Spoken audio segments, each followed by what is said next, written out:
Good evening friends, welcome to my YouTube channel advocate Amit Kumar Gupta. अपने income tax के cases की series में आज जो केस मैं आप लोगों के सामने डिस्कस करूंगा उस केस का नाम है Nitin A Shah versus deputy commissioner of income tax. ये केस मुंबई ITAT ने डिसाइड किया और केस का जजमेंट 5 जुलाई 2022 को आया। Matter 97 ITR tribunal short notes page number 63 पे रिपोर्ट हुआ। फ्रेंड्स, इस केस को डिस्कस करने का मेन लॉजिक ये है कि इस केस के अंदर इनकम टैक्स प्रोसीडिंग्स के अंदर एविडेंस की कितनी वैल्यू है इसको बताया गया है।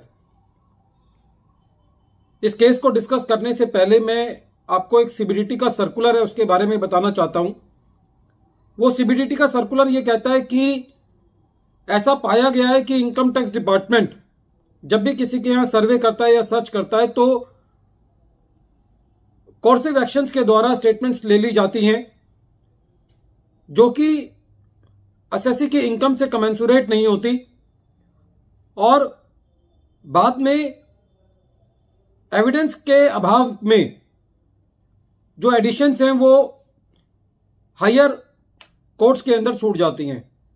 इसलिए उस CBDT सर्कुलर के मुताबिक ऐसे दिशा निर्देश दिए गए हैं ऑफिसर्स को कि सर्च या सर्वे के दौरान आप एविडेंस इकट्ठा करने पे ज्यादा तवज्जो दें।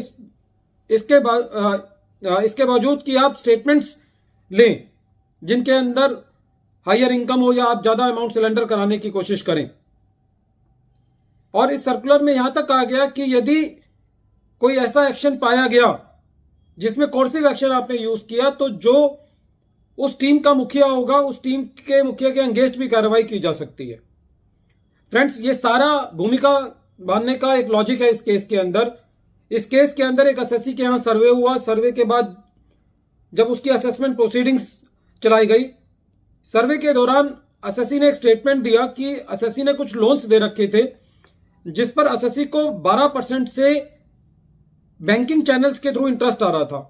एसएससी ने यह स्टेटमेंट दे दी कि मुझे 6% का इंटरेस्ट कैश में रिसीव होता है उस 12% चेक के अलावा।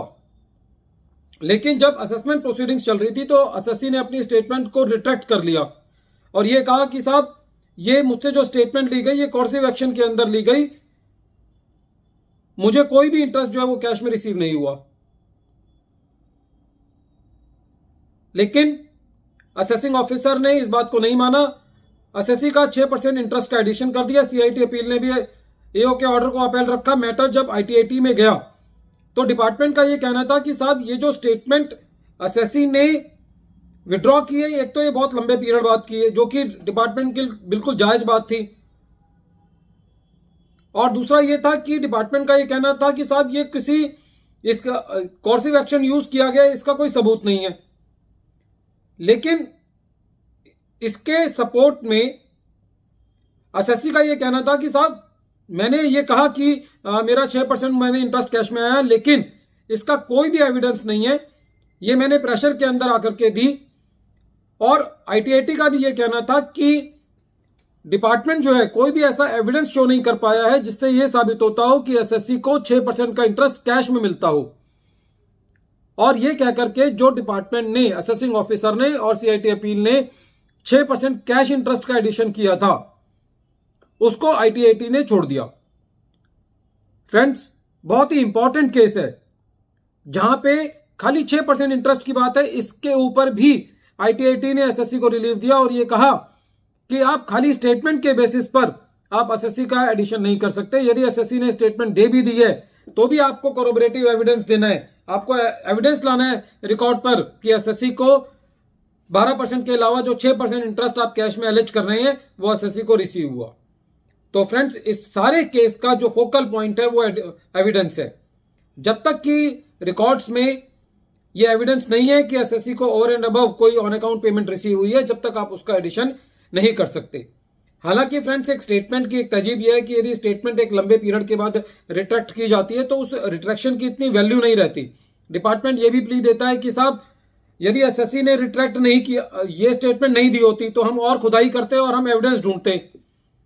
लेकिन इस पर्टिकुलर केस में मुंबई ITAT ने एसएससी को रिलीफ दिया, ये कहते हुए कि डिपार्टमेंट कोई भी चीज रिकॉर्ड पर ये नहीं ला पाया है जिससे ये साबित होता है कि एसएससी को 6% का ब्याज और मिला हो। Friends, this case is very important in dealing with all those cases in which the statements are taken from the SSC, but those statements are not corroborated with the adequate evidence. At the end of this video, I am once again repeating the name of the case. The name of the case is Nitin A. Shah versus Deputy Commissioner of Income Tax. Thank you, friends.